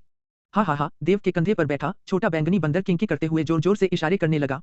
छोटे बंदर को देखकर देव मन ही मन हंसा, शायद इस दुनिया में सिर्फ वही बता सकता था कि वह क्या कहना चाह रहा था। इस मार्शल स्पिरिट वर्ल्ड में पशु साधकों को मानव भाषा बोलने से पहले जियांतियन लोक में प्रवेश करना जरूरी था। निस्संदेह इस छोटे बंदर को बोलने में अभी कई दिन बाकी थे, इसलिए वह उससे संवाद करने के लिए सिर्फ इशारों का ही इस्तेमाल कर सकता था। इसके बाद देव ने छोटे बैंगनी बंदर को अकेले खेलने दिया और खुद कमरे में चला गया, ठंडा जेड बिस्तर निकाला और अभ्यास शुरू कर दिया। चूंकि वह छठे क्रम में पहुंच गया था, इसलिए पाताल लोक की आध्यात्मिक आभा को ग्रहण करने की उसकी गति फिर से बढ़ गई थी। उसके पीछे जुड़वां ड्रैगन मार्शल स्पिरिट्स का घेरा बड़ा हो गया था। काले ड्रैगन के शल्क चमकदार काले रंग से चमक रहे थे और नीले ड्रैगन के शल्क शाही नीले रंग से चमक रहे थे। जल्द ही 3 दिन बीत गए। इन पिछले 3 दिनों में अभ्यास के अलावा देव अपनी नई शक्ति को स्थिर करने में सक्षम था। पाताल लोक की आध्यात्मिक आभा से युक्त उसकी युद्ध क्यों उसकी मेरिडियन में सुचारू रूप से प्रवाहित हो रही थी। आखिरकार स्कूल का पहला दिन, देव अपने कमरे से बाहर निकला। सुबह की धूप उसके शरीर को गर्म कर रही थी। स्कूल का पहला दिन। कुछ ही देर बाद देव फीहो और 4 गार्डों के साथ मार्शल मेंशन से निकलकर कॉस्मिक स्टार अकादमी की ओर चल पड़ा। पिछली घटना के बाद मार्शल हाउतियान ने देव की सुरक्षा के लिए 2 और गार्ड तैनात कर दिए। जल्द ही वे 6 लोग अकादमी के द्वार पर पहुंच गए। चूंकि अकादमी शुरू हो चुकी थी, फीहो और 4 गार्ड देव के साथ मुख्य द्वार तक पहुंच गए। देव अकेले ही द्वार से गुजरा और वहां से गुजर रहे शिक्षकों और छात्रों से पूछताछ करने के बाद वह उस दिशा में चल पड़ा जहां उसकी कक्षा थी। जियाओलोंग उसकी उम्मीद से परे, लीलू की जानी पहचानी आवाज ने उसे कक्षा में कदम रखते ही पुकारा। हुआंग जियाओलोंग ने आवाज की दिशा में देखा और देखा कि लीलू उत्साह से उसकी ओर हाथ हिला रही है, मुस्कुरा रही है और उसके गालों पर 2 प्यारे से गड्ढे पड़ रहे हैं। हुआंग जियाओलोंग अंदर ही अंदर बेबसी के भाव के साथ मुस्कुराया, क्या वह लीलू की ही कक्षा में है? हुआंग जियाओलोंग को यह नहीं पता था कि नए छात्रों के हर बैच को एक ही कक्षा में रखा जाता है, क्योंकि हर साल के लिए एक ही कक्षा होती है। हुआंग जियाओलोंग की कक्षा में उपस्थिति ने नए छात्रों का ध्यान आकर्षित किया। वह तो शानदार बर्बादी है। पंजीकरण के दिन उसके गार्डों ने अकादमी के शिक्षकों की पिटाई की। न केवल उसे कुछ नहीं हुआ, बल्कि उसकी सारी फीस भी माफ कर दी गई। कमाल है। वाह, कितना भी वाह क्यों न हो, अपने परिवार की पृष्ठभूमि के भरोसे दाखिला लेना बेकार है। अगर सिफारिश पत्र न होता तो क्या वह कॉस्मिक स्टार अकादमी में दाखिले के काबिल होता? मेरे हिसाब से ज्यादा उसकी लड़ाकू भावना तो बस 6ठी कक्षा की है। ज्यादातर नए छात्रों ने देखा कि पंजीकरण के दिन देव और शियोंग मिकी के बीच क्या हुआ था और झोंग युआन व बाकियों के साथ क्या हाथापाई हुई थी। गपशप की आवाज कानों में पड़ते ही देव की भौहें धीरे धीरे सिकुड़ गईं। शियाओलोंग, मेरे पास बैठो। लीलू ने अपने आसपास हो रही चर्चाओं को नजरअंदाज किया, देव के पास गई और उसका हाथ पकड़कर अपने पास वाली सीट पर बिठा लिया। देव ने सिर हिलाया और मुस्कुराया, लेकिन सार्वजनिक रूप से लीलू के इस नेक इरादे को ठुकराना अच्छा नहीं लगा। देव अभी बैठा ही था कि लगभग 10 साल का एक गोरा लड़का हल्के सुनहरे रंग के लबादे में कक्षा में दाखिल हुआ। यह गोरा लड़का जन्म से ही नाजुक और आकर्षक नैननक्श के साथ पैदा हुआ था, हालांकि थोड़ा घमंडी भी था। Jiang tang. क्या यह जियांग टेंग है? मैंने सुना है कि पंजीकरण के दिन उसकी मार्शल स्पिरिट को सेक्रेड ब्राइट टाइगर 11वीं कक्षा का एक उत्कृष्ट मार्शल स्पिरिट निर्धारित किया गया था। हमारी कॉस्मिक स्टार अकादमी की स्थापना के बाद से इससे पहले कभी भी कोई उत्कृष्ट प्रतिभा वाली मार्शल स्पिरिट नहीं देखी गई। जब यह बात प्रधानाचार्य और उप प्रधानाचार्य को बताई गई तो दोनों ने पहले ही घोषणा कर दी थी कि वे उसे अपना शिष्य बनाना चाहते हैं। प्रधानाचार्य और उप प्रधानाचार्य दोनों। कॉस्मिक स्टार अकादमी के इतिहास में ऐसा पहले कभी नहीं हुआ। छात्रों की जीवंत चर्चाओं के बीच गोरा लड़का कक्षा के बीच में एक खाली सीट पर जाकर बैठ गया। देव, जो दूसरी पंक्ति में था, ने गोरे लड़के को देखा। इस लड़के का मार्शल स्पिरिट ग्रेड उसकी उम्मीद से कहीं ज्यादा था। 11वीं कक्षा का martial spirit, sacred bright tiger. मानो उसे देव की नजर का एहसास हुआ हो। गोरे लड़के जियांग टेंग ने अपना सिर घुमाया और उनकी आंखें हवा में मिल गईं। उसी क्षण गोरे लड़के की आंखों में बेबाक घृणा की झलक दिखाई दी, वही भावना जो शियोंग मैकी की आंखों में झलक रही थी जब उसने पंजीकरण के दिन देव को देखा था, जब वह उसे अपना सिफारिश पत्र दे रहा था। तभी जियांग टेंग ने तिरस्कार से अपना सिर घुमा लिया। देव ने दूसरे पक्ष की तीव्र नापसंदगी और तिरस्कार को देखा, जबकि उसका दिल खिलखिला उठा। दूसरे पक्ष के बारे में उसकी जो भी अच्छी धारणा थी, वह तुरंत ही सबसे निचले स्तर पर पहुंच गई। जब छात्र फुसफुसाते हुए चर्चा कर रहे थे, तभी एक ठंडी महिला शिक्षिका अचानक कक्षा में दाखिल हुई और वह शियोंग मेई की थी। शियोंग मेई की को देखकर देव थोड़ा चौंका। मुझे मत बताओ कि यह मादा भालू कक्षा की शिक्षिका है। शियोंग मेई की कमरे में दाखिल हुई और मंच पर आकर बोली, मैं तुम्हारी कक्षा अध्यापिका हूँ। शियोंग मेई की, उसके शब्दों ने देव के अनुमान की पुष्टि कर दी। शियोंग मेई की के यह कहने के बाद उसकी आंखें खंजर की तरह चमक उठीं और उसने एक पल के लिए देव को घूरा। देव शांत और उदासीन था, उसने शियोंग मेई की को अनदेखा कर दिया। उसकी प्रतिक्रिया देखकर, या यूं कहे कि प्रतिक्रिया न मिलने पर, शियोंग मेई की ने ठंडी हंसी हंसी और कक्षा को कॉस्मिक स्टार अकादमी के कुछ नियमों, आने वाले दिनों में सीखी जाने वाली पाठ्यक्रम सामग्री और कक्षा में आगे बढ़ने के कुछ तरीकों के बारे में बताया। कॉस्मिक स्टार अकादमी में केवल 3 कक्षा वर्ष थे। प्रथम वर्ष की कक्षाओं में छठे क्रम और उससे नीचे, छठे क्रम के शिखर से 7वें क्रम तक की सफलता से दूसरे वर्ष की मूल्यांकन परीक्षा देने की पात्रता मिलती थी। जो उत्तीर्ण होते थे, वे उच्च वर्ष की कक्षा में पहुंच जाते थे। तीसरे वर्ष के लिए छात्रों का 9वें क्रम का होना आवश्यक था। जो कोई भी 22 वर्ष की आयु तक पहुंच जाता है और द्वितीय वर्ष की कक्षा में प्रवेश नहीं ले पाता, उसे कॉस्मिक स्टार अकादमी से निष्कासित कर दिया जाएगा। जियोंग मेई की ने कहा, 22 वर्ष की आयु से पहले 7वें क्रम में पहुंचना आप में से कुछ लोगों के लिए कठिन है, लेकिन 9वीं कक्षा और उससे ऊपर के मार्शल स्पिरिट वाले लोगों के लिए ऐसा नहीं है। हमारी कॉस्मिक स्टार अकादमी के प्रशिक्षण के साथ, जब तक आप कड़ी मेहनत करने को तैयार हैं, सामान्य तौर पर आप में से अधिकांश 22 वर्ष की आयु तक पहुंचने से पहले 7वें क्रम में पहुंच सकते हैं। जहां तक सिफारिश पत्रों के उपयोग से होने वाले नुकसान की बात है, अकादमी चाहे कितना भी प्रशिक्षण और उन्हें मार्गदर्शन देता है, बर्बादी ही रहती है। मानो जानबूझकर या अनजाने में, शियोंग मेई की ने चुपके से देव की ओर देखा। देव ने भौहें चढ़ाई। सिफारिश पत्र वाले ये बर्बाद ज्यादा से ज्यादा 7वीं या छठी कक्षा के मार्शल स्पिरिट वाले होते हैं, शायद 5वीं कक्षा के भी। अगर वे 40 या 60 साल की उम्र तक साधना करते भी हैं, तो भी उनके 7वें क्रम में पहुंचने की कोई संभावना नहीं है। इसलिए उनका एक ही अंत है, अकादमी से निष्कासन। शियोंग मेई की ने आगे कहा, और मानो नफरत ही काफी न हो, बोलते हुए उसकी आंखें देव को बर्फीली ठंडक से घूर रही थीं। कक्षा के सभी नए छात्रों ने देव को देखा, जिससे वह ध्यान का केंद्र बन गया। तभी शियोंग मेई की आवाज का लहजा अचानक बदल गया। उसके ठंडे चेहरे की जगह एक सौम्य मुस्कान ने ले ली। मैं सभी को हमारी अकादमी के 100 से भी ज्यादा सालों में सबसे प्रतिभाशाली छात्र जियांग टेंग से मिलवाना चाहती हूँ। परिचय समाप्त करते ही शियोंग मेई की ने गोरे लड़के की ओर इशारा किया। छात्र जियांग टेंग में 11वीं कक्षा की मार्शल स्पिरिट, पवित्र उज्ज्वल बाघ है। वह हमारी अकादमी का पहला छात्र है, जिसके पास इसकी स्थापना के बाद से एक असाधारण प्रतिभाशाली मार्शल स्पिरिट है। इस समय जियांग टेंग अपनी कुर्सी से उठे और आसपास बैठे सहपाठियों की ओर सिर हिलाया। उनका सिर थोड़ा ऊंचा था। जियोंग मेई की ने कक्षा में जोरदार तालियों की गड़गड़ाहट का नेतृत्व किया। अपने शरीर पर ईर्ष्यालु और प्रशंसा भरी निगाहों को महसूस करते हुए जियांग टेंग का व्यवहार और भी घमंडी हो गया। लेकिन जब उन्होंने देव की उदासीनता देखी, जो वहां बैठे थे और स्पष्ट रूप से तालियों में शामिल होने का उनका कोई इरादा नहीं था, तो जियांग टेंग की मुस्कान थोड़ी कम हो गई। उनकी आंखों में नापसंदगी और बढ़ गई। इस बिंदु पर जियोंग मेई की ने अचानक कहा, मैं सभी को एक शानदार खबर बताता हूँ। हमारा छात्र जियांग टेंग अभी 10 साल का हुआ है, लेकिन वह पहले से ही चौथे क्रम का योद्धा है। चौथे क्रम का एक शिखर। 10 साल का होना ही चौथे क्रम का एक शिखर है। यह बहुत डरावना है। हर नए छात्र के चेहरे पर हैरानी साफ झलक रही थी और साथ ही ईर्ष्या और प्रशंसा की भावनाएं लगभग आसमान छू रही थीं जब वे जियांग टेंग को प्रशंसा भरी नजरों से देख रहे थे। जियांग टेंग, प्रधानाचार्य और उप प्रधानाचार्य ने बताया कि तुमने युद्ध कौशल सीखा है। शियोंग मेई की ने मुस्कुराते हुए जियांग टेंग से पूछा। यह सच है, गुरुजी, जियांग टेंग ने हंसते हुए उत्तर दिया। क्या आप प्रदर्शन करके सबको दिखा सकते हैं? शियोंग मेई की ने अनुरोध किया। ठीक है, जियांग टेंग ने सिर हिलाया और गर्व से कक्षा के सामने एक खाली जगह पर चला गया। वह पहले तो स्थिर खड़ा रहा, फिर अचानक उसके शरीर से एक तेज रोशनी निकली, जिससे उसके पीछे एक विशाल बाघ मंडराता हुआ दिखाई दिया। इस विशाल बाघ का पूरा शरीर चमक उठा और उसमें से आग की लपटें निकल रही थीं। उसने एक बहरा कर देने वाली दहाड़ लगाई, जिससे एक शानदार प्रतिभा और युद्ध भावना का दमनकारी वातावरण पैदा हो गया। जियांग टेंग उछल पड़ा और चिल्लाया, टाइगर फ्लेम पाम! एक के बाद एक बाघ के पंजे हवा में ही पटक दिए गए। यह देखते हुए नए छात्र लगातार तालियां बजा रहे थे और जयकार कर रहे थे। हालांकि देव ने अपना सिर हिला दिया। यह टाइगर फ्लेम पाम एक उच्च श्रेणी का रहस्यमय युद्ध कौशल होना चाहिए था और यह बुरा भी नहीं था, लेकिन जियांग टेंग की चाल में यह कमजोरी से भरा था। तालियों और जयकारों को सुनकर जियांग टेंग ने अपने प्रदर्शन में और जोर लगाया और अंत में वह आत्मसंतुष्ट होकर अपने सहपाठियों की ओर देखते हुए चिल्लाया, पवित्र उज्ज्वल बाघ प्रकट हो, पूरे विश्व में अजेय। क्या आप हमेशा अजेय रहे? जब देव ने जियांग टेंग की चीख सुनी, तो वह अपनी हंसी नहीं रोक पाया और जोर से फुफकार निकली। देव की हंसी इतनी जोर से आई कि पूरी कक्षा में सन्नाटा छा गया। सबका ध्यान देव पर केंद्रित हो गया। जियोंग मेई की मुस्कान गायब हो गई और वह देव को घूरते हुए चिल्लाने लगी, देव, खड़े हो जाओ। देव की भौहें सिकुड़ गईं। फिर भी वह खड़ा हो गया। उसके बगल में लीलू चिंता से भरा हुआ था। तुम किस बात पर हंस रहे थे? शियोंग मेई की ने गुस्से में तीखी आवाज में कहा। देव के होठों के कोने पर एक हल्की सी मुस्कान उभर आई। मैं इसलिए हंसा क्योंकि यह एक घटिया युद्ध कौशल था। फिर भी सब लोग इतनी जयकार कर रहे थे। क्या? शियोंग मेई के चेहरे पर गुस्सा उभर आया। तुम सिफारिश पत्र वाले बेकार, दूसरों के युद्ध कौशल का आकलन करने के योग्य नहीं हो। देव ने व्यंग्य किया और पलटकर कहा, मेरे पास आकलन करने की कोई योग्यता नहीं है। फिर तुम्हें यह कहने का क्या अधिकार है कि मैं बेकार हूँ? मादा भालू, मादा भालू। यह देखकर कि देव ने इतने सारे छात्रों के सामने शियोंग मेई को मादा भालू कहने की हिम्मत की, सभी के चेहरे पर उत्सुकता के भाव थे। तुम? शियोंग मेई तुरंत गुस्से से भड़क उठी। उसकी कामुक छाती ऊपर नीचे हो रही थी और उसने देव की ओर उंगली उठाई। ठीक है, तुम यह नहीं मानोगे कि तुम बेकार हो। 3 दिन बाद नए छात्रों के लिए मूल्यांकन परीक्षा है। अगर तुम शीर्ष 10 में आ गए तो मैं मान लूंगी कि तुम बेकार नहीं हो। मूल्यांकन परीक्षा में शीर्ष 10, यह शर्त थोड़ी ज्यादा थी। इसके बावजूद देव हंस पड़ा। क्या मुझे तुम्हारी स्वीकृति चाहिए कि मैं बेकार हूं या नहीं?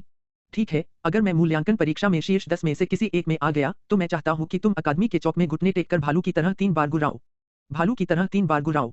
शियोंग मेइकी की पुतलियों में एक तेज, खतरनाक चमक उभरी मानो वह देव को जिंदा निगल जाना चाहती हो। दांत पीसते हुए, क्या होगा अगर तुम शीर्ष 10 में से किसी एक में भी नहीं आ पाए?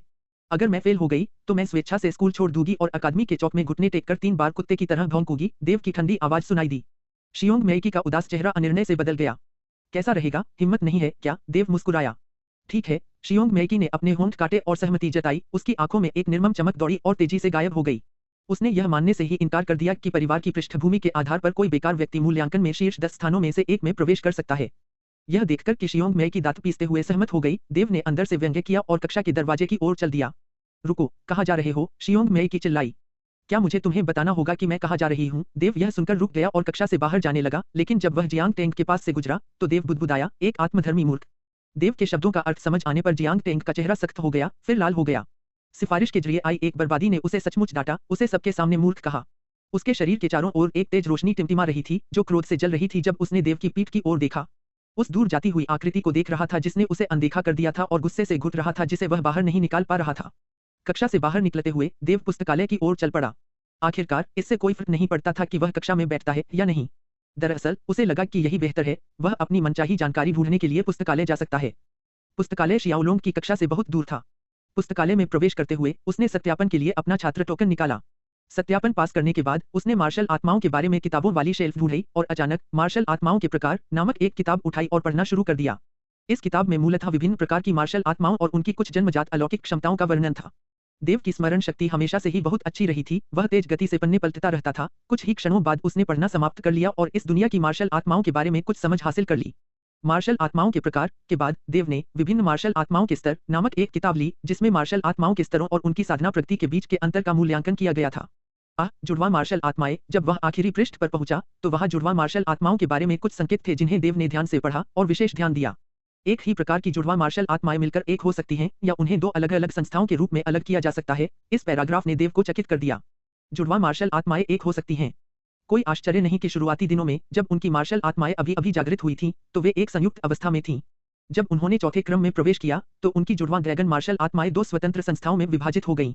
देव ने नीचे दिए गए अंश को पढ़ा और उनकी आंखें चमक उठीं। इसमें वास्तव में एक ही प्रकार की जुड़वा मार्शल आत्माओं को मिलाने और अलग करने की विधि का वर्णन किया गया था। थोड़ी देर बाद देव ने प्रसन्नतापूर्वक पुस्तक समाप्त की। वाह!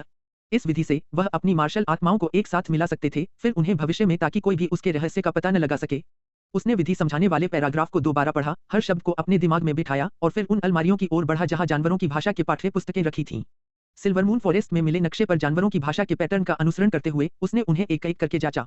जल्द ही उसने जानवर साधक के खजाने के नक्शे पर लिखे पाठ को सफलतापूर्वक समझ लिया। दानव जानवरों की पवित्र भूमि, 1000 टस्कर पर्वत, हवा रहित सुरंग। देव ने भौहें चढ़ाई। खजाने का स्थान वास्तव में जानवर जाति की पवित्र भूमि में था।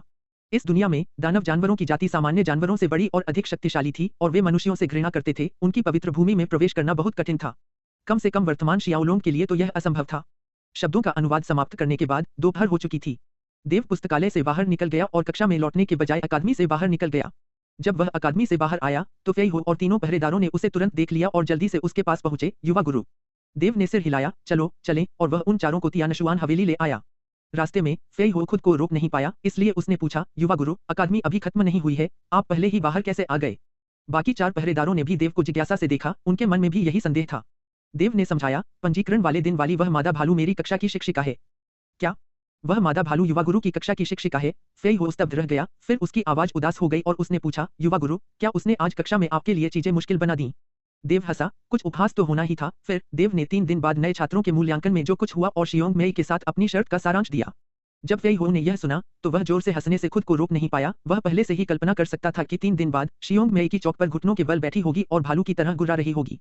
जल्द ही वे 6 लोग तियानशुआन हवेली पहुंच गए। बीस्टमैन बोली और बाकी दासों ने देव और फेई हो को देखा तो वे जल्दी से सलामी देने गए। उन्हें खड़े होने के लिए कहकर शियाओलोंग मुख्य हॉल में गया और बोली से तियानशुआन हवेली की हालिया प्रगति और समस्याओं के बारे में पूछा। बीस्टमैन बोली ने उन्हें एक एक करके सम्मानपूर्वक उत्तर दिए। पिछले कुछ दिनों में जरूरी फर्नीचर की व्यवस्था उसी के अनुसार की गई और खुले आंगन में फूल पौधे लगाए गए। बीस्टमैन बोली ने पुरानी और फफूंद लगी दीवारों को भी हटाकर उन पर नया रंग लगवाया। देव ने सिर हिलाया, तुमने अच्छा किया, तुम जा सकते हो। आदरपूर्वक स्वीकार करते हुए बीस्टमैन बोली मुड़ा और नौकरों को अपने साथ मुख्य हॉल से बाहर ले आया। इसके बाद शियाओलोंग तियानक्सुआन हवेली से निकलकर मार्शल की हवेली में लौट आया। अचानक शियाओलोंग के मुंह से एक सवाल निकला, फेई हो, क्या तुम जियांतियन राज्य में प्रवेश करना चाहते हो? जियांतियन राज्य में प्रवेश? फेई हो स्तब्ध रह गया, हकलाते हुए बोला, संप्रभु, क्या आपके पास कोई रास्ता है? देव ने सिर हिलाया, मेरे पास एक तरीका है जिससे तुम 5 साल में जियांतियन क्षेत्र में पहुंच जाओगे। 5 साल? फेई हो हक्का बक्का रह गया। वह कुछ समय पहले ही 10वें क्रम के उत्तरार्ध के शिखर पर पहुंचा था। एक उचित समय सीमा के अनुसार इसमें 20 से 30 साल लगेंगे। इसके बजाय अब सम्राट ने वास्तव में कहा कि वह उसे केवल 5 साल में जियांतियन क्षेत्र में पहुंचने दे सकता है। जब फेई हो को होश आया तो उसके चेहरे पर उत्साह साफ झलक रहा था। वह इतने लंबे समय से सम्राट का अनुसरण कर रहा था, वह जानता था कि सम्राट केवल वही कहेगा जिस पर उसे पूरा विश्वास हो और वह उससे झूठ तो बिल्कुल नहीं बोलेगा। आओ बैठो, देव ने कहा, मैं तुम्हें एक साधना तकनीक सिखाऊंगा। साधना तकनीक? फेई हो एक पल के लिए हैरान हुआ और बैठ गया। फिर देव ने फेई हो को द्रव वज्रकला नामक एक आंतरिक शक्ति साधना तकनीक सिखाई। हालांकि द्रव वज्रकलाएं शरीर रूपांतरण शास्त्र जितनी अच्छी नहीं थीं, लेकिन एक बार जब यह पूर्णतः सिद्ध हो जाती तो यह बहुत शक्तिशाली होती, इस लोक की स्वर्ग श्रेणी की साधना तकनीक के बराबर। फेई हो की युद्ध शक्ति रजत नदी थी और द्रव वज्रकला के साथ उनकी अपनी साधना तकनीक उनकी साधना गति को अत्यधिक तेज कर देती। 5 वर्षों में जियांतियन लोक में प्रवेश करना कोई समस्या नहीं थी। यह अधीनस्थ प्रभु की कृपा के लिए नतमस्तक है।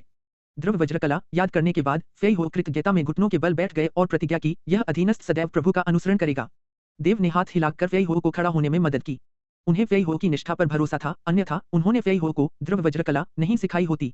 जब आप मार्शल के भवन में वापस लौटें तो हाओतियन को आने के लिए कहना, मैं उसे एक साधना तकनीक भी सिखाऊंगा।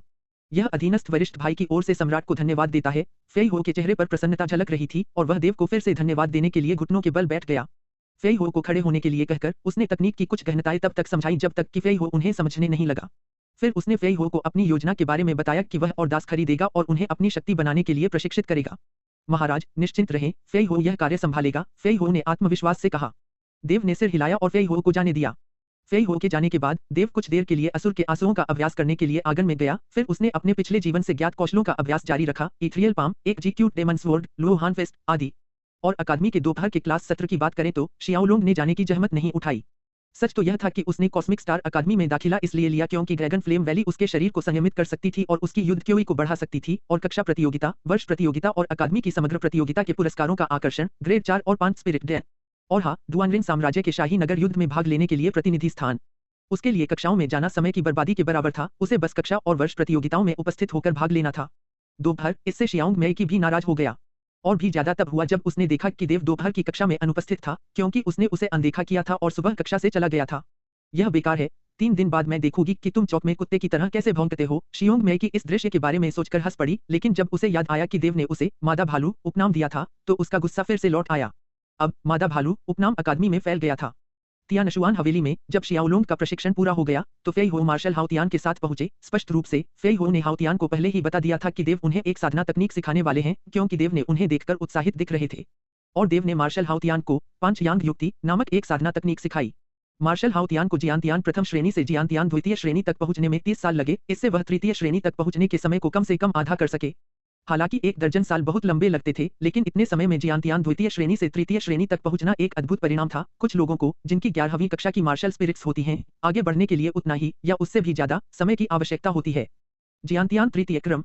यह कहा जा सकता है कि मार्शल हाओतियान, जिनके पास 10वीं श्रेणी की मार्शल आत्मा थी, के लिए 5 यांग रणनीति का अभ्यास उनकी साधना को गति प्रदान करेगा और वैसा ही परिणाम देगा जैसा कि 11वीं श्रेणी की मार्शल आत्मा होने पर मिलता। हालांकि 5 यांग रणनीति की साधना मार्शल हाओतियान की साधना की गति को बढ़ा सकती थी, लेकिन यह उनकी मार्शल आत्मा की प्राकृतिक सीमाओं को बदल या सुधार नहीं सकती थी। 10वीं श्रेणी की मार्शल आत्मा के संत लोक में आगे बढ़ने की संभावना बहुत कम थी। फिर भी मार्शल हाओतियान देव के प्रति आभारी थे कि उनके आंसू और नाक बहने लगे। नीचा। महाराज निश्चिंत रहे कि हाओतियन आपकी उम्मीदों पर खरा उतरेगा।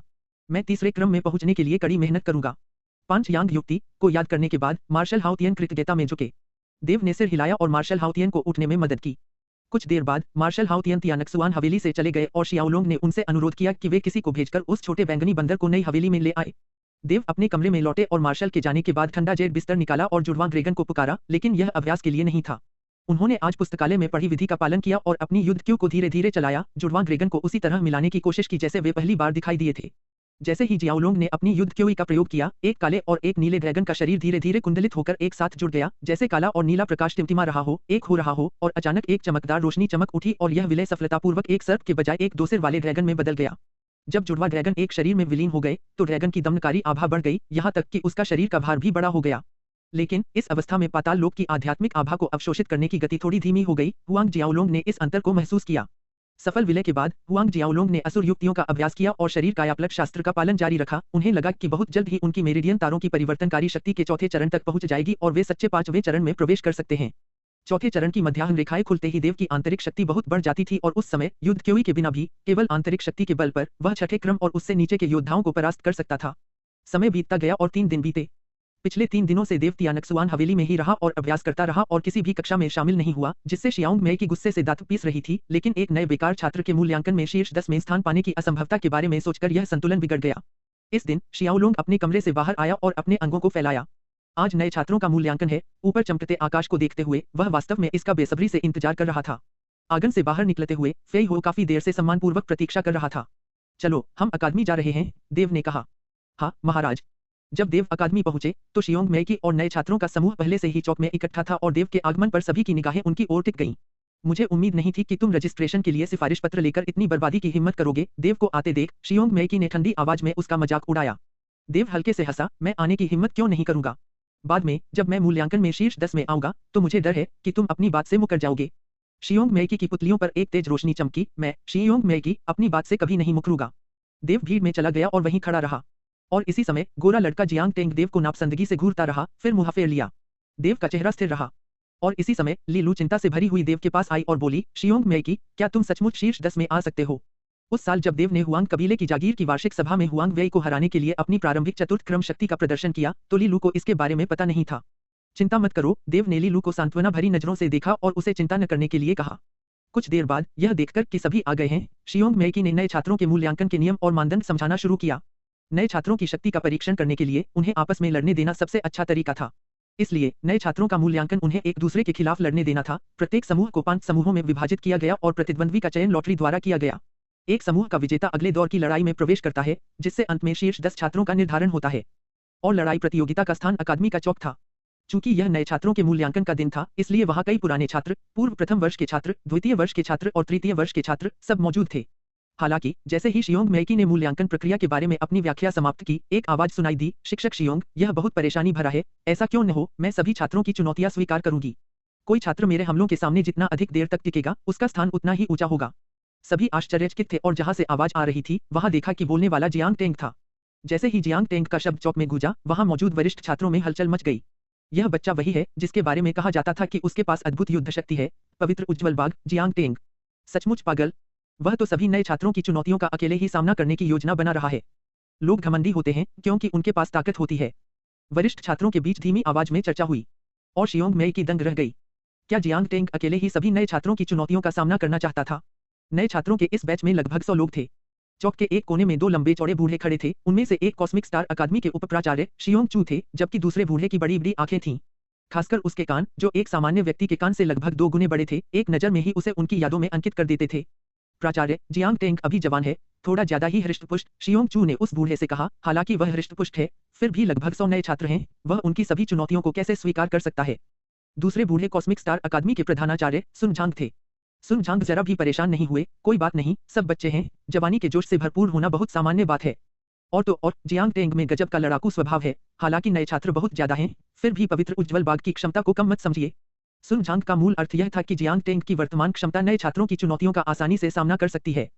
शियोंग चू आश्चर्यचकित हुए बिना नहीं रह सका। तुम्हें थोड़ी देर में समझ आ जाएगा, सुन झांग मुस्कुराया और शियोंग चू से कहा। जब शियोंग मेई की सोच रही थी कि क्या उसे जियांग टेंग के सुझाव से सहमत होना चाहिए, तभी उसके पिता शियोंग चू की आवाज उसके कानों में पड़ी। सभी शियोंग मेई की ओर देख रहे थे, उसके फैसले का इंतजार कर रहे थे। कुछ क्षण बाद शियोंग मेई की ने नए छात्रों के समूह की ओर देखा और फिर जियांग टेंग की ओर सिर हिलाकर कहा, ठीक है, ठीक है। जब शियोंग मेई की ने अपनी स्वीकृति दी तो आसपास की भीड़ और शोर मचाने लगी। शियोंग मेई की ने वास्तव में जियांग टेंग को लगभग 100 नए छात्रों की चुनौतियां स्वीकार करने की अनुमति दे दी।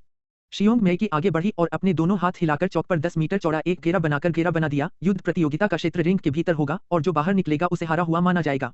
जियांग टेंग सबसे पहले रिंग में कूदा और अपने हाथ पीठ के पीछे करके बीच में खड़ा हो गया। नम्र भाव से बोला, किसकी हिम्मत है अंदर आने की। जब उसकी आवाज धीमी हुई तो चौक में चारों ओर सन्नाटा छा गया। मैं इसी समय एक मोटा युवक घेरे में कूद पड़ा। बिना इंतजार किए उसके शरीर से एक तेज रोशनी फूट पड़ी। उसकी मार्शल आत्मा उसके पीछे उसके सिर के ऊपर तैर रही थी। इस युवक की मार्शल आत्मा एक मोटे सैंडी फर्न जानवर जैसी लग रही थी और उसके सिर के ऊपर दो मुलायम सींग बेहद प्यारे लग रहे थे। कई नए छात्र इसे देखकर हंस पड़े। देव ने अपना सिर हिलाया, इस लड़के की मार्शल स्पिरिट वाकई थोड़ी अजीब लग रही थी। हालांकि देव, जो कुछ दिन पहले पुस्तकालय गया था, ने इस गोलमटोल युवक की मार्शल स्पिरिट को पहचान लिया। यह 10वीं श्रेणी की एक मार्शल स्पिरिट थी जिसे अर्थ ड्रैगन कहा जाता था, लेकिन यह ड्रैगन जाति से संबंधित नहीं थी। यह एक मिश्रित वंश था जिसमें ड्रैगन जाति के वंश का कुछ अंश था जो एशियाई ड्रैगन जैसा था। उस मोटे आदमी ने अपनी मार्शल स्पिरिट छोड़ी और जियांग टेंग की ओर दौड़ा। उसकी मुट्ठी मुक्का मार रही थी, उत्सर्जित शक्ति काफी तेज थी। देव समझ गया, यह युवक पहले ही तीसरे क्रम के मध्य तक पहुंच चुका था। हालांकि भले ही वह तीसरे क्रम का मध्य योद्धा था, चौथे क्रम के जियांग टेंग के सामने वह काफी कमजोर था। जियांग टेंग ने मुट्ठी को अपने पास आते देखा। जैसे ही युद्ध क्यू उंडा और मोटे युवक की मुट्ठी से टकराकर बाहर निकला, उसने अपना बायां हाथ उठाया। धमाका, एक धीमी आवाज हुई और मोटा युवक झटके से उछलकर वापस आ गया। उसके शरीर की चर्बी हिल गई और वह लड़खड़ाते हुए रिंग के किनारे तक पहुंचा। जियांग टेंग उसी जगह खड़ा रहा, उसकी हथेली हवा में उछल गई और मोटा युवक घेरे से बाहर धकेल दिया गया। 10वीं कक्षा की मार्शल स्पिरिट वाला मोटा युवक, जो तीसरे क्रम का एक मध्यम वर्ग था, हार गया। शुरुआत से अंत तक केवल 3 सांसों का समय बीता था। यह दृश्य देखकर भीड़ में स्तब्धता के भाव गूंज उठे। इसके बाद लगातार 6 हार हुई क्योंकि नए छात्र एक एक करके जियांग टेंग को चुनौती देने आए। जो सबसे लंबे समय तक टिक पाया वह 6 सांसों के बराबर था और सबसे कम समय वाला एक ही सांस के समय में बाहर हो गया। जियांग टेंग द्वारा 7वें व्यक्ति को हराने के बाद अचानक जियांग टेंग का शरीर सिर से पैर तक एक पवित्र चमक से भर गया, झिलमिला रहा था। जब वह चमक चली गई तो थका हुआ जियांग टेंग फिर से ऊर्जा से भर गया, तरोताजा लग रहा था। यह युद्ध की पुनर्प्राप्ति है। कुछ पुराने छात्र इसे देखकर जोर से चिल्लाए। युद्ध की पुनर्प्राप्ति। जब जियांग टेंग चौथे क्रम के योद्धा के रूप में आगे बढ़ा तो पवित्र उज्ज्वल बाग विकसित हुआ और उसकी जन्मजात क्षमता युद्ध की पुनर्प्राप्ति थी। क्या इस मार्शल आत्मा की क्षमता थोड़ी ज्यादा शक्तिशाली नहीं है? कुछ दूरी पर जियोंग चू भी यह देखकर थोड़ा हैरान हुआ और आखिरकार उसे समझ आया कि प्रिंसिपल सुझांग ने क्यों कहा था कि जियांग टेंग सभी नए छात्रों को आसानी से हरा सकता है। हर बार जब वह किसी व्यक्ति को हराता, जब तक वह समय का एक अंश प्राप्त कर लेता, वह अपनी सारी थकी हुई युद्ध की पुनः प्राप्त कर सकता था। अगर कुछ और छात्र होते तो भी जियांग टेंग को कोई समस्या नहीं होती। जियोंग चू की आंखें चमक उठीं। प्रधानाचार्य सुन झांग भी जियांग टेंग को देखते हुए संतुष्ट भाव से देख रहे थे। उन्होंने हंसते हुए कहा, हमारी अकादमी 100 साल से भी ज्यादा समय से स्थापित है और हमारे किसी भी शिष्य ने डुआनलिन साम्राज्य के शाही शहर के युद्ध में पहले 100 स्थानों में जगह नहीं बनाई है। अब जियांग टेंग का आना हमें आशा देता है। हमारे सावधानीपूर्वक मार्गदर्शन के बाद 20 साल बाद जियांग टेंग निश्चित रूप से शाही शहर के युद्ध में शीर्ष 30 स्थानों में जगह बना सकता है। जियोंग चू खिलखिलाकर हंस पड़ा। 20 साल बाद अगर जियांग टेंग डुआनलिन साम्राज्य के शीर्ष 30 स्थानों में जगह बना सके तो यह हमारी अकादमी का गौरव होगा। उस समय हमें डुआनलिन साम्राज्य के सम्राट द्वारा बहुत बड़ा इनाम दिया जाएगा। सुन झांग ने कान से कान तक मुस्कुराते हुए सिर हिलाया। इस समय देव नए छात्रों के बीच खड़ा था, एक के बाद एक पराजित छात्रों और उत्साही जियांग टेंग को देख रहा था, लेकिन उसे रिंग में उतरने की कोई जल्दी नहीं थी। जब जियांग टेंग ने 7वें व्यक्ति को हराया तो देव के बगल में खड़ी लीलू अचानक उछलकर रिंग में उतरी। लीलू को चुनौती देने के लिए आगे आते देख उसके चेहरे पर एक ठंडी व्यंग्यात्मक मुस्कान आ गई। वह जानता था कि यह महिला उस बर्बादी के बहुत करीब है जो एक सिफारिश पत्र के साथ पंजीकृत थी। देव, उसकी नजरें शियाओलोंग पर पड़ी और जब उसने लीलू की ओर देखा तो उनके सामने एक क्रूर रोशनी चमक उठी। जियांग टेंग ने लीलू की तरफ देखा और उसकी ठंडी आवाज गूंजी, माफ करना, लेकिन मुझे हमेशा से उन बर्बादियों से नफरत रही है जो पारिवारिक रिश्तों पर टिकी होती हैं और उन लोगों से भी जो इन बर्बादियों से जुड़े होते हैं। इस लड़ाई में मैं पीछे नहीं हटूंगा और अगर किसी को दोष देना है तो उस बर्बादी को दोष दो। यह कहते ही उसने अचानक देव की तरफ उंगली उठा दी। जियांग टेंग के शब्द चौक में साफ सुनाई दिए, जिससे सबका ध्यान देव पर चला गया। उसके पास खड़े छात्र जल्दी से दूर हट गए और अपने और उसके बीच थोड़ी दूरी बना ली ताकि जियांग टेंग गलतफहमी न पाल ले, वरना उसी तालाब की मछलियों का भी यही हश्र हो सकता था। यह देखकर जियांग टेंग बहुत संतुष्ट हुआ। बिना किसी चेतावनी के उसने पलटकर लीलू पर हमला कर दिया। Tiger flame palm. एक पवित्र चमकीले बाघ के पंजे का निशान पल भर में लीलू की छाती पर लगा। चौथे क्रम के योद्धा की युद्धची पूरी तरह से प्रकट हो गई थी। वर्तमान जियांग टेंग पहले से काफी अलग था और उसकी शक्ति 2 गुनी से भी ज्यादा हो गई थी। चारों ओर भीड़ बहुत हैरान थी। वे जियांग टेंग की शक्ति से तो हैरान थे ही, साथ ही वे इस बात से भी हैरान थे कि जियांग टेंग लीलू के विरुद्ध अपने उच्च स्तरीय रहस्यमय युद्ध कौशल टाइगर फ्लेम पाम का प्रयोग करके आक्रमण करेगा। अपने पिछले युद्धों में जियांग टेंग ने अपने पिछले विरोधियों को युद्ध कौशल का प्रयोग किए बिना ही हरा दिया था, लेकिन अब लीलू के विरुद्ध उसने इसका प्रदर्शन किया। वह स्पष्ट रूप से देव के प्रति अपनी घृणा प्रदर्शित करना चाहता था। सभी ने सिर हिलाया और लीलू को दया से देखा। इस प्रहार से होने वाली गंभीर चोट लीलू को 2-3 महीने तक बिस्तर पर रहने पर मजबूर कर देगी। एक व्यर्थ के कारण उसने खुद को दोषी ठहराया और ऐसी चोट सहना वास्तव में उसका दुर्भाग्य था। लीलू की छाती पर लक्षित हथेली के प्रहार को देखकर शियोंग मेकी की भौहें तन गईं, लेकिन वह चुप रही और उसने युद्ध रोकने की कोशिश नहीं की। लीलू की आंखों में घबराहट साफ दिखाई दे रही थी। हालांकि हाल ही में विकसित हुई तृतीय श्रेणी योद्धा शक्ति के साथ उसके पास जियांग टेंग के उच्च स्तरीय युद्ध कौशल वाले हमले का सामना करने के लिए पर्याप्त शक्ति नहीं थी। जब सभी सोच रहे थे कि लीलू गंभीर रूप से घायल हो जाएगी और रिंग से बाहर उड़ जाएगी, तभी अचानक एक आकृति चमकी और लीलू को जकड़ लिया। लीलू को एक आलिंगन में सुरक्षित रखते हुए 2 आकृतियां एक तरफ घूम गईं और जियांग टेंग के हमले से बच निकलीं। उम्मीद से परे जियांग टेंग का हमला हवा में हुआ, जिससे सभी हैरान रह गए। नजरें घूम गईं और देखा कि जिस व्यक्ति ने ली लू को पकड़ा और हमले से बच निकला वह वही व्यक्ति था जो जियांग टेंग के शब्दों में बर्बाद था। देव जियोंग मेई की सहित सदमे में आ गए। देव ने चौंकी हुई निगाहों को नजरअंदाज किया, ली लू को अपनी बाहों में देखा और पूछा, क्या तुम ठीक हो? भयभीत ली लू धीरे धीरे शांत हुआ और उसके चेहरे पर दो प्यारे से गड्ढे उभर आए। जियाओलोंग, मैं ठीक हूँ। ठीक है, पीछे हटो और मुझे इसे संभालने दो, हुआंग जियाओलोंग ने कहा। जियाओलोंग, तुम? ली लू चिंतित था। कुछ नहीं, हुआंग जियाओलोंग ने हाथ हिलाकर ली लू को धीरे से रिंग से बाहर भेज दिया। फिर वह जियांग टेंग की ओर मुड़ा और इसी समय दूर एक चौकोर कोने में सुन झांग हुआंग जियाओलोंग को घूर रहा था, जिसने जियांग टेंग के हमले से ली लू को बचाया था। स्तब्ध होकर वह खुद को यह पूछने से नहीं रोक सका, यह नया छात्र कौन है? जियांग टेंग के हमले से ली लू को बचा पाना साबित करता है कि यह नया छात्र कमजोर नहीं था। जियोंग चू हक्का बक्का रह गया। प्रिंसिपल इस बदमाश को नहीं पहचानते। प्रिंसिपल, इस बच्चे ने आपके सिफारिश पत्र के साथ पंजीकरण कराया है, जियोंग चू ने बिना ज्यादा सोचे जवाब दिया। क्या? वह? प्रिंसिपल सुन झांग अचंभित रह गए। प्रिंसिपल के हैरान चेहरे को देखकर उन्हें यह अजीब लगा। शियोंग चू की शंकाओं को समझते हुए उन्होंने एक पल सोचा और फिर समझाया, मैंने वह सिफारिश पत्र मार्शल हाउतियान को दिया था। मार्शल हाउतियान? शियोंग चू एक पल के लिए स्तब्ध रह गया, फिर जोर से चिल्लाया।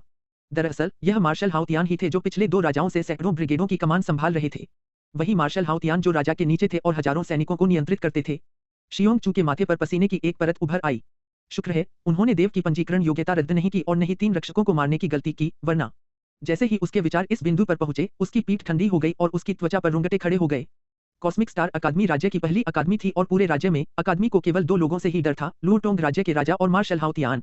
अगर उसे पता चलता कि झोंग युआन ने जिन 3 लोगों को मारने का सुझाव दिया था उनमें से एक मार्शल हाउतियान का छोटा भाई था, तो उसकी पीठ और भी ठंडी हो जाती। क्या तुम ठीक हो? सुझांग ने पूछा। उसने देखा कि जियोंग चू के शरीर पर अचानक पसीने की बूंदें आ गई थीं और वह उन्हें पोंछ रहा था। प्रधानाचार्य, मैं ठीक हूँ। कुछ भी गड़बड़ नहीं है, सब ठीक है, जियोंग चू घबराहट में चिल्लाया।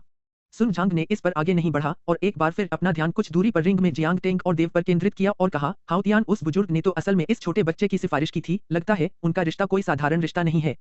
क्या यह बच्चा उनका नाजायज बेटा हो सकता है? हालांकि मार्शल हाउतियन 100 साल से ज्यादा उम्र के थे, लेकिन उम्र किसी जियांतियन राज्य के योद्धा की प्रजनन क्षमता को प्रभावित नहीं करती। कोई 300-400 साल के जियांतियन राज्य के योद्धा बच्चे पैदा करते थे और इसे सामान्य माना जाता था। इसलिए ऐसे विचारों के लिए सुन झांग को दोषी नहीं ठहराया जा सकता। हालांकि अगर मार्शल हाउतियन को पता होता कि सुन झांग देव को अपना नाजायज बेटा समझता है, तो किसी की हिम्मत नहीं होती कि मार्शल हाउतियन की क्या प्रतिक्रिया होती। तुम्हारी राय में वह बच्चा जियांग टेंग के हमले में कितनी देर तक टिक सकता है? सुन झांग ने विषय बदलते हुए पूछा। जियोंग चू एक पल के लिए झिझका, फिर बोला, शायद 3 सांसें। अब तक सिर्फ एक ही व्यक्ति 4 सांसों तक टिक पाया है, और अगर देव 3 सांसों तक टिक पाता है तो यह पहले से ही बुरा नहीं है। शियोंग चू समझ गया कि देव कमजोर नहीं है और उसने अपना फैसला सुनाया। उसका जवाब सुनकर सुन झांग ने अपना सिर हिलाया।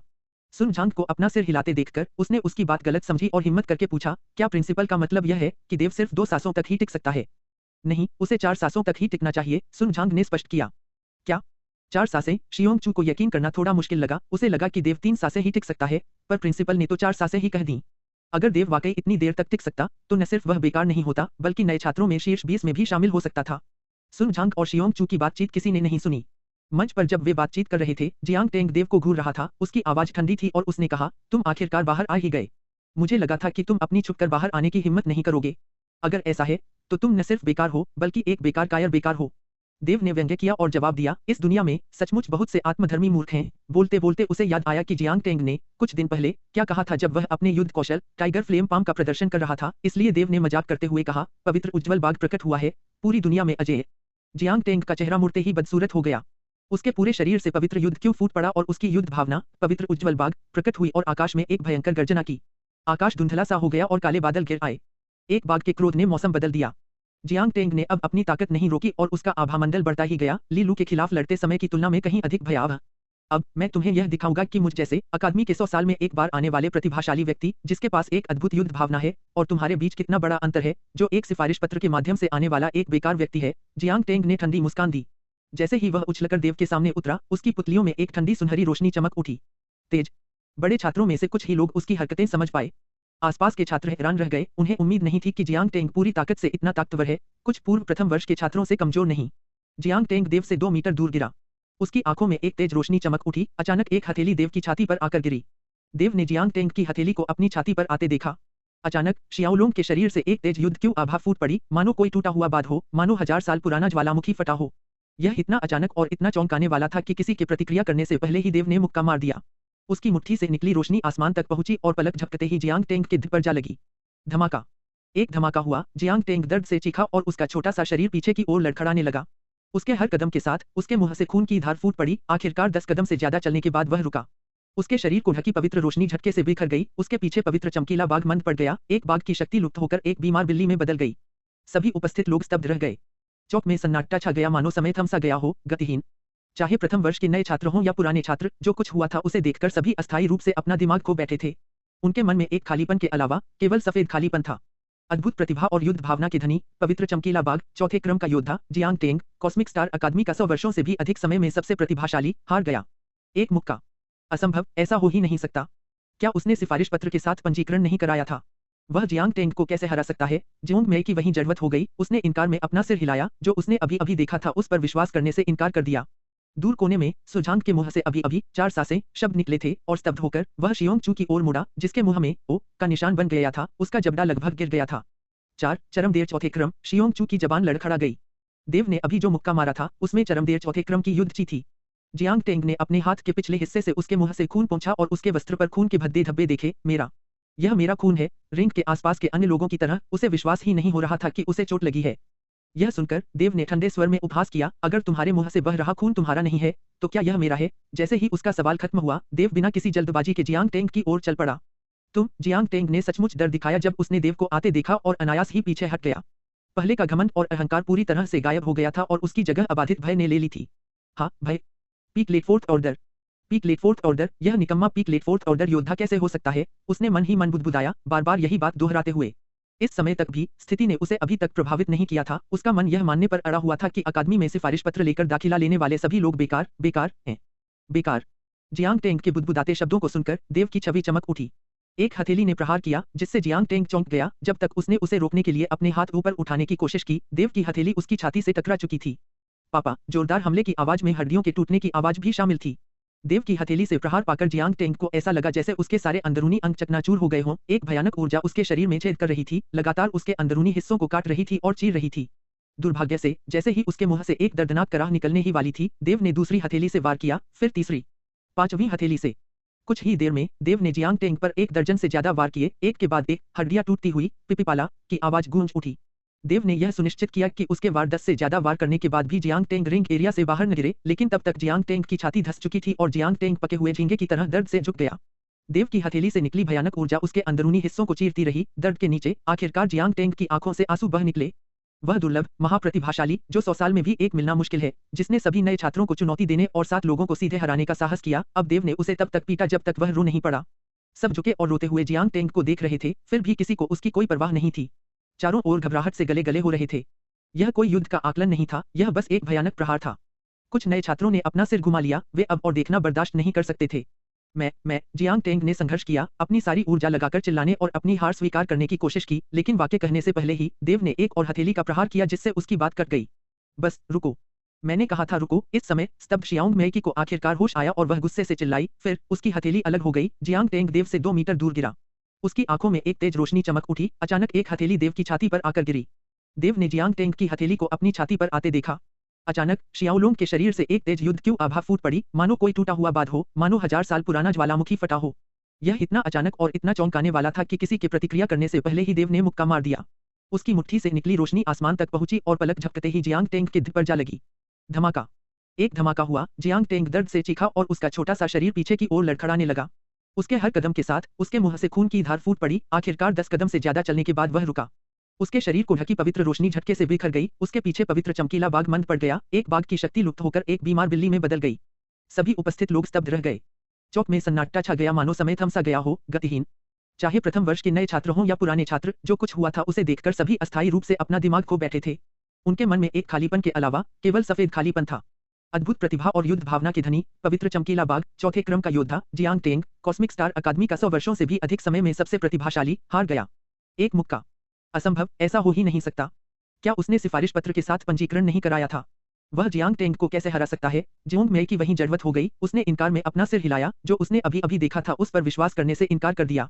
दूर कोने में सुझांग के मुंह से अभी अभी 4 सांसें शब्द निकले थे और स्तब्ध होकर वह शियोंग चू की ओर मुड़ा, जिसके मुंह में ओ का निशान बन गया था। उसका जबड़ा लगभग गिर गया था। 4 चरमदेर चौथे क्रम। शियोंग चू की जबान लड़खड़ा गई। देव ने अभी जो मुक्का मारा था उसमें चरमदेर चौथे क्रम की युद्ध ची थी। जियांग टेंग ने अपने हाथ के पिछले हिस्से से उसके मुंह से खून पोंछा और उसके वस्त्र पर खून के भद्दे धब्बे देखे। यह मेरा खून है। रिंग के आसपास के अन्य लोगों की तरह उसे विश्वास ही नहीं हो रहा था कि उसे चोट लगी है। यह सुनकर देव ने ठंडे स्वर में उपहास किया, अगर तुम्हारे मुंह से बह रहा खून तुम्हारा नहीं है, तो क्या यह मेरा है? जैसे ही उसका सवाल खत्म हुआ, देव बिना किसी जल्दबाजी के जियांग टेंग की ओर चल पड़ा। जियांग टेंग ने सचमुच डर दिखाया जब उसने देव को आते देखा और अनायास ही पीछे हट गया। पहले का घमंड और अहंकार पूरी तरह से गायब हो गया था